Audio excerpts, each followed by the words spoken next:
Ada voice. Ada boleh dengar ke? Okay, sorry. Hilang suara tadi, kejap tadi.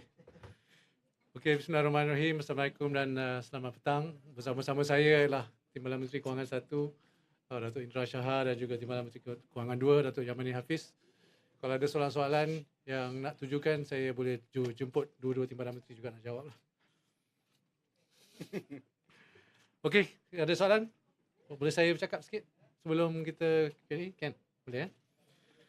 Okey, terima kasih semua kerana hadir dalam sidang media ini ataupun press conference pada petang ini. Seperti yang diumumkan tadi, bajet 2023 bertemakan Keluarga Malaysia Teguh Bersama. Keluarga Malaysia Teguh Bersama. Makmur Bersama. Sebentar. Keluarga mereka Makmur Bersama merupakan kesinambungan ya, usaha kerajaan memulih dan memantapkan ekonomi negara dan juga keluarga Malaysia pasca pandemik yang dijalankan selepas tahun 2021. Seperti saya sebut tadi, temanya Keluarga Malaysia Makmur Bersama. Kerajaan mengambil pendekatan reformis, bertanggungjawab, responsif, bertanggungjawab dan juga reformis dalam memenuhi keperluan rakyat, perniagaan serta memacu pertumbuhan sosioekonomi yang mampan. Bajet 2023 seperti yang kita umumkan tadi memberi fokus kepada empat teras utama, iaitu rakyat, perniagaan, ekonomi dan juga kerajaan. Dengan pendekatan responsif, bertanggungjawab dan reformis, bajet 2023 pertamanya akan memperkukuh momentum pemulihan ekonomi, kedua memperkukuh daya tahan ekonomi, dan ketiga melaksanakan pembaharuan menyeluruh. So that is the responsive, responsible and reformist. Bajet ini pada pandangan saya adalah bajet dari keluarga Malaysia kepada keluarga Malaysia. Ini telah mengambil kira pandangan segenap lapisan pemegang taruh. Kita ada lebih kurang lebih 200 sesi libat urus bersama kerajaan negeri, kementerian dan juga sektor berkepentingan. Lebih 250 memorandum yang kita terima dan 12,000 cadangan daripada masyarakat. Pembaruan ekonomi yang ditekankan dalam bajet 2023 menyasarkan semua rakyat Malaysia mendapat impak dan manfaat yang lebih besar lagi melalui peluang pekerjaan dan pendapatan yang lebih baik. So that is the main message atau message utama untuk bajet. Jadi saya buka kepada soalan. Yep. I wonder if you like to answer a political question because up until today, even the speculation on dissolution of parliament does not die down. So what if the budget table for second reading and then the entire process cannot be finished and call for election? What will happen then? Will it defeat the purpose of the entire preparation, and will you have to, or the next finance minister have to table again? Yep. So if you, basically that question should be posed to the Prime Minister. But in terms of what will happen is that, let me just make sure that it's quite clear so that you all understand the process, right? Because this has happened before in the year 1999. So if you refer back to what happened in 1999, budget was presented. There was a dissolution in the 1999. Then the budget was then presented again. So that was what will happen if there is a dissolution. But again, that question should be posed to the Prime Minister. But will it defeat the purpose of entire preparation? No. So the budget. No, of course not. If you look at the budget is focusing on also what's our future direction of the country, right? Dia tinjauan ekonomi ataupun di economic report talks about what we are today, where we are going to be in our terms of our GDP. Seperti yang disebut tadi, KDNK kita tahun ini kita dah umum that we have a new number which is between 6.5% and 7% GDP growth. Yes, and we also have our target deficit, which was 6% sebelum ini. Now our deficit is expected to be 5.8%. And next year, our target deficit is 5.5%. So if you look at the book, there's a tinjauan ekonomi. There is also anggaran perbelanjaan. And we also talk about what is the plan for next year. So there is obviously no basis of what you said just now lah. Any question? Yep, there you go. Yeah.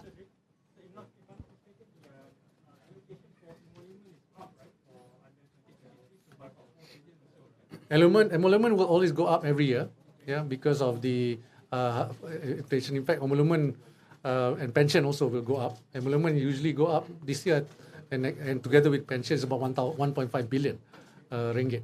So that is every year as you revise the salary, dan juga lagi ramai yang pension memanglah akan naik every year. As long as our revenue move faster than costs, and we should be able to sustain lah. Yes. Yeah. There's going to be a subsidy cut. There's going to be a subsidy cut, right? From almost 80 to 55.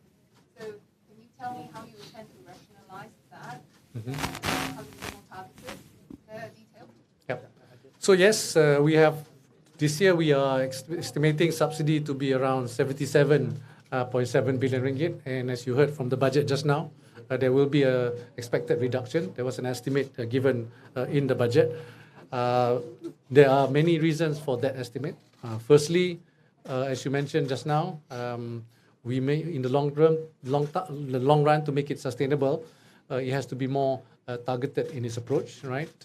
But again, we have to look at what will happen in the economy next year. As you know, the fuel prices have gone down. Petrol prices have been globally, as expected, given the slowdown in the global economy. So the energy prices is moderating. So the amount of subsidy also will expect to be lower, all right, as energy prices go lower. So it's a function of both. Because when we first started the subsidy, oil price was around $120. Today, it's below $90.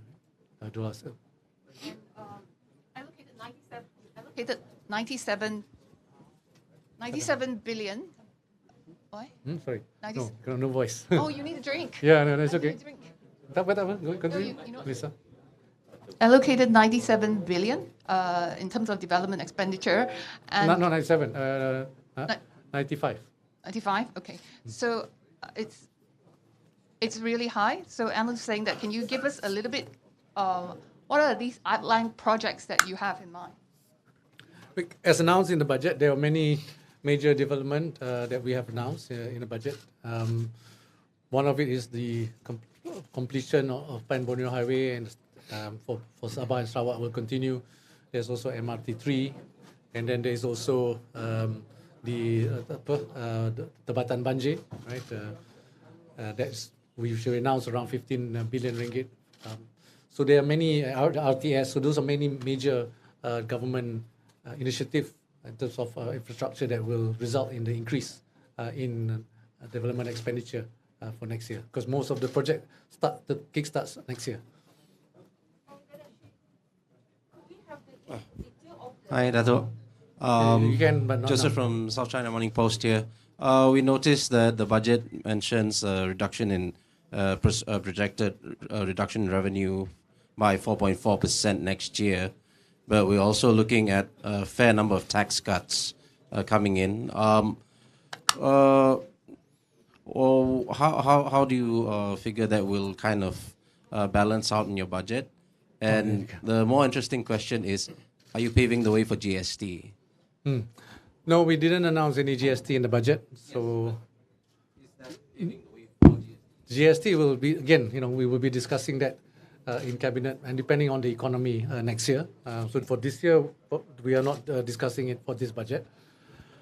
However, as you said just now, when we look at our revenue this year, it will have a positive correlation to economy. So next year, we're expecting economy to moderate globally, and Malaysia will be impacted. But of course, this year, the revenue will also helped by a major dividend payment by Petronas.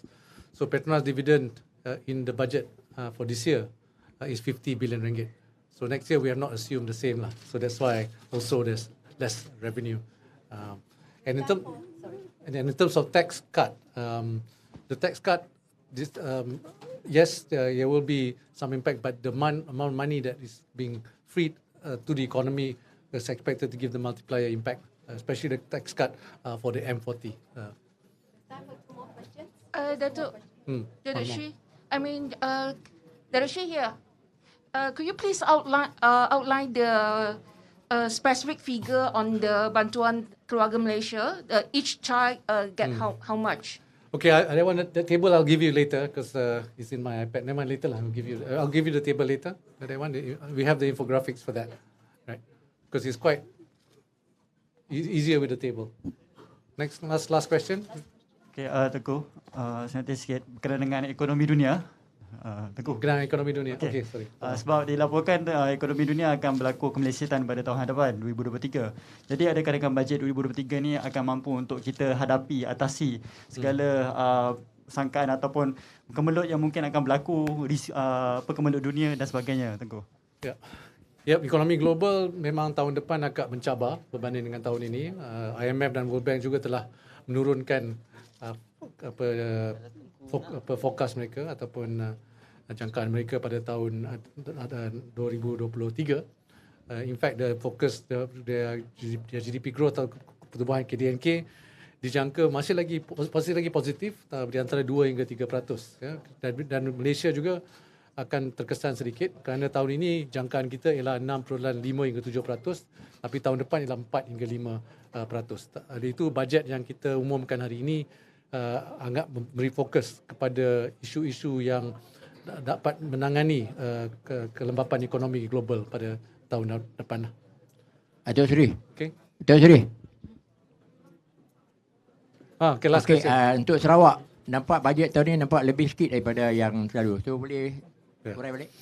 Okey, memang untuk Sabah dan Sarawak tahun ini kita lebih banyak fokus kepada Sabah dan Sarawak kerana kita rasa terutamanya di dalam sekolah-sekolah daif dan juga hospital dan klinik-klinik yang usang, ya, di sini kita buat peruntukan yang lebih, tapi amount yang besar juga adalah oleh kerana Puan Borneo, Sabah dan Sarawak yang kita sambung, yang kita nak cepatkan, ya. Tahun ini insya-Allah habis Sarawak dan Sabah pada tahun 2024.